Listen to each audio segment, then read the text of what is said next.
নমস্কার, কেমন আছেন সবাই? আশা করি সবাই খুব ভালো আছেন। আজকে একটা দারুণ রেসিপি শেয়ার করতে চলেছি, সেটা হলো কাঁকড়ার তরকারি।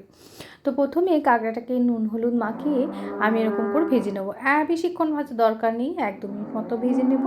ভেজে এরকম একটু লাল লাল হয়ে গেলে এইভাবে আমি আস্তে আস্তে সমস্ত কাঁকড়াটাকে তুলে নেব।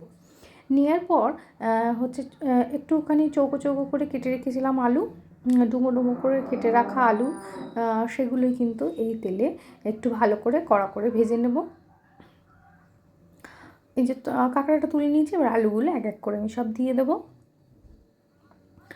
এইগুলো করার মাঝে মাঝে হচ্ছে আমি একটা মশলার পেস্ট করে নিয়েছিলাম, সেটা হলো একটুখানি লঙ্কা, একটু আদা আর একটু পেঁয়াজ। এটা কিন্তু বেটে নিয়েছিলাম পেস্ট করে। এবার যাই হোক, এবার হচ্ছে দেখুন আলুটা ভাজা হয়ে গেছে, নুন হলুদ দিয়ে ভেজে নিয়েছি আলুটা। ভাজা হয়ে গেলে এরকমভাবে তুলে নেবেন, লাল লাল করে ভেজে নিয়েছি, তুলে নিয়েছি। এবার ওই কড়াইয়ের মধ্যেই দরকার হলে আপনারা আর একটুখানি তেল অ্যাড করে নেবেন।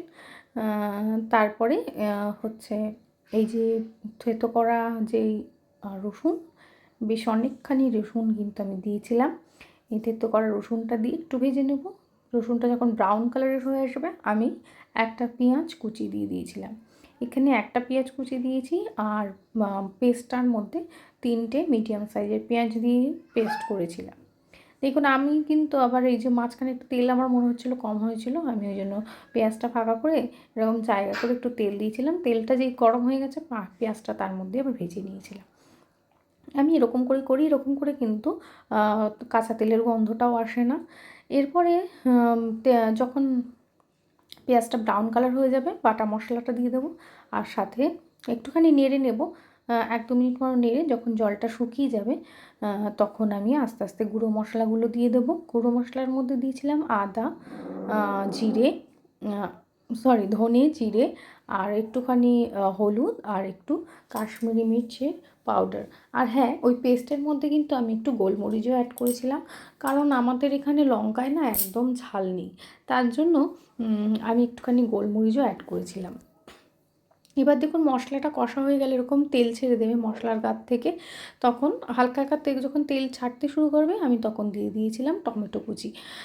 রাফলি করে কেটে রেখেছিলাম টমেটোটা কুচি। তো এবার দিয়ে এটাকে এবার ভালো করে নাড়াচাড়া করে, টমেটোটা যখন সেদ্ধ হয়ে যাবে, দেখুন পুরো তেল ছেড়ে দিয়েছে। এরপরে আমি দিয়ে দিয়েছিলাম ভেজে রাখা আলু আর কাঁকড়াটা দিয়ে, এবার এটাকে ভালো করে নাড়াচাড়া করে এটাকে মিশিয়ে নেব। মিশিয়ে নেওয়ার পর এবার হচ্ছে জল দিয়ে দেবো, যতটা জল দরকার আর কি, যতটা আপনারা চান ততটা। আমি একদম কষা কষা করেছিলাম, কারণ আমাদের কাঁকড়াটা কষা কষা খেতেই ভালো লাগে। দেখুন এই যে জলটা প্রায় শুকিয়ে এসছে, আলুটা সেদ্ধ হওয়ার জন্য যতটুকু আর কি জল দরকার ততটুকু দিয়েছিলাম। লাস্টে একটুখানি গরম মশলা ছড়িয়ে মিশিয়ে দিয়েছিলাম। ব্যাস, আমার কাঁকড়া রেডি। গরম গরম ভাত দিয়ে কিন্তু দারুণ হয়েছিল খেতে। তো আপনারা কারা কারা কাঁকড়া খেতে পছন্দ করেন অবশ্যই জানাবেন। টাটা।